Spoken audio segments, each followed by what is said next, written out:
Alright guys, so making first Tom Macdonald reaction I made in quite a while. And yeah, I mean this guy's is constantly dropping music, constantly.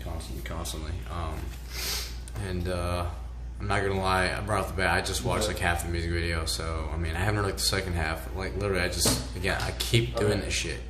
Like, you know, I just saw it in the feed and I just got up and I'm like, oh shit, new song. Apparently this one's actually a couple weeks old. How many weeks old is it? Oh, no. Was it the other one? Because I saw one that was like, said it was a couple weeks old. This one's 2 hours ago. So, oh wow, he just dropped this shit. Okay, well, good timing then, I guess, right? Okay, cool. Alright, yeah. But, so yeah, I'm looking forward to reacting to this. I mean, like, the first half of it was like, fuck. I mean, this is one of those ones, like, I mean, it's not at all a diss track or anything like that. It's just more about his life and who he is and the struggle and everything from what I can tell so far. But it's not like, I mean, well, it is as far as like the level of like just like intensity of the lyrics. It's a lot like that Mac Lethal diss track. You know, Mac Lethal sucks. Like the second, you know, Tom's second track on Mac. Yeah. So, but yeah, like it's really intense. So I just want to hear the second half and hear what he has to say. But I'm gonna play the whole thing for y'all. So here goes. And if I notice anything before I didn't know, obviously I'm gonna call it out. You know, whatever, and break it down the best I can. Let's go. The doctor said to talk to him if I wanted to get off my meds, but I never called his office in. Poured the bottle in the garbage can. I'm stuck in this apartment and I'm anxious like the cops are here. I tried to call like all my friends. None of them are answering. Is this the moment where I can't control it? Got no appetite. You know, off the bat, like I remember, like I just that was hitting me. Like, yeah, man. You know, it's crazy. Like how you can. Whoops, shit. Didn't mean to do that. It's crazy how by the end of the day, like at the end of the day, I mean, you can be there for your friends, or at least be willing to listen to your friends vent, or you know, basically like you show that if you're able to do something, you will do anything that you're able to help, you know, your friend or whatever, and you will always listen to that person, whatever they're going through. And then like when you need them to do the same, they don't pick up. You know what I mean? When you're drunk and you're thinking about, you know, stuff that doesn't, you know, help you at 2 in the morning, you know what I mean? And you just really need somebody to talk to. More often than not, nobody picks up. You know, like that's just the way people are, I guess. But yeah, so. Yeah, right off the bat, that should hit me. Off my meds, but I never called his office in. Poured the bottle in the garbage can. I'm stuck in this apartment and I'm anxious like the cops are here. I tried to call like all my friends. None of them are answering. Is this the moment where I can't control it? Got no appetite, I guess the party's over. I can't sleep at night and I keep rolling over, cause my skin is itchy and the paranoia got me worried, sick, and it is so annoying. I've been throwing up, it looked like motor oil, but I chose to quit and now I can't avoid it. The right things to do are the hardest choices. Is this the moment when I need a donor? Liver failing from the liquor pouring, while the room is spinning, it ain't vodka soda. What is almost killing me is being sober. Talk about pitfalls, surrounded by brick walls. That's actually something I gotta say is, I mean, it's just me. Like, I feel like it depends on the person, because there are people that have different experiences about when they're drinking because they're hurting. And like in my experience, like when I was going through that kind of stuff and I was drinking, like I ended up like hurting more drunk. Like instead of doing what it's supposed to do, which was numb everything, it just made me think that much more about like why I was drinking and like why I was even there in the first place.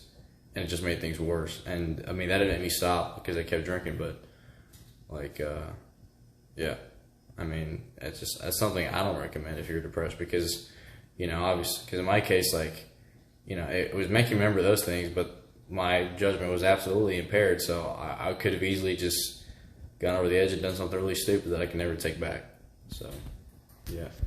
This is what kids call withdrawals. Deleted every number from my phone, I'm staying home, really wish that I was drunk with all my friends. I'm gonna beat it or I won't and overdose, really wish that I was high with all my friends. I care for therapists, my arrogance embarrassing.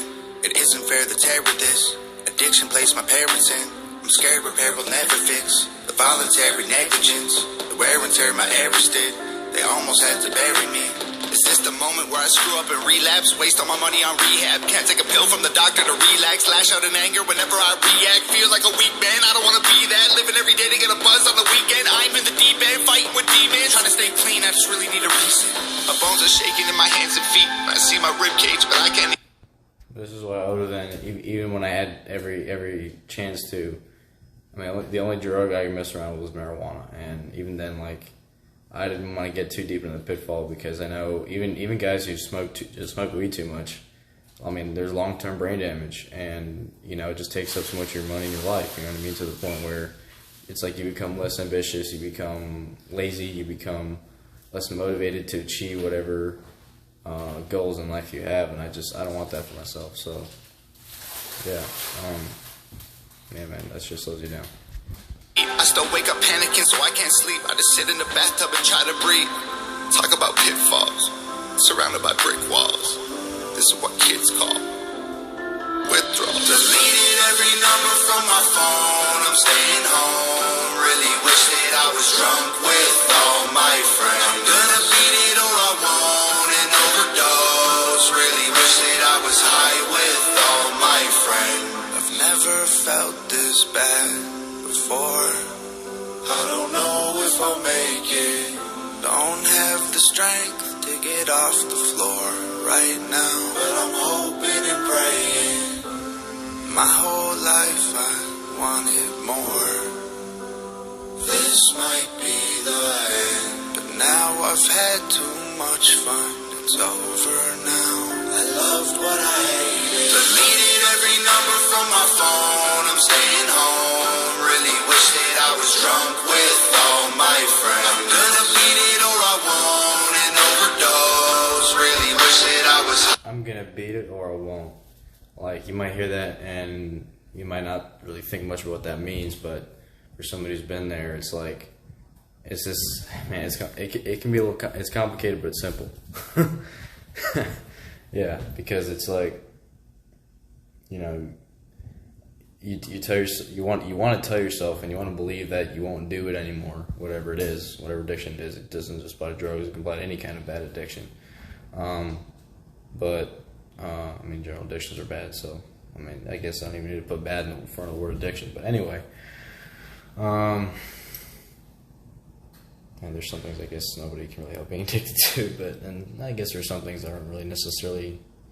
That's a whole other conversation, but you tell yourself that you're not going to do whatever it is you're addicted to anymore, and then you realize that, you know, as you go back, you know, more often than not, you'll go back on your word sooner or later. It's just human nature. When you've already become addicted to something and you're trying to get rid of it, but you can't seem to shake it. Like, you tell yourself you're not going to do it anymore, but you go back and you do it sooner or later. You do it, and I mean, in the process, you lose self-esteem, and you really lose trust in yourself. You get to the point where you think that you just can't win, that you just can't beat this bad habit, whatever it is, and you hate yourself for breaking promises to yourself. So it's like, I'll beat it or I won't. So, like, you know, I'm going to try, but if I don't beat it, well, it is what it is. It's just another day in life, right?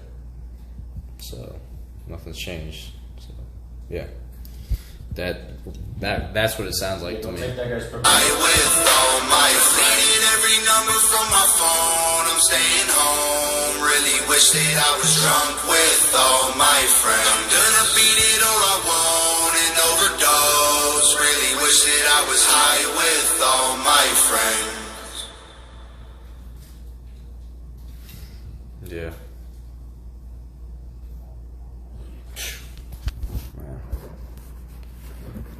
That's wow. Thank you.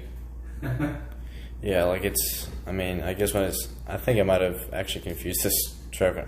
My introduction I just did, I think I might have confused another song I just listened to. Yeah, I think that's what I did. So, yeah, I'm like, I haven't been sleeping a lot, you gotta understand, so I'm nowhere near my, not that I'm an intelligent life form to begin with, but I'm definitely not at my best when I haven't been sleeping good, so, yeah. But anyway, that shit was bullshit, man.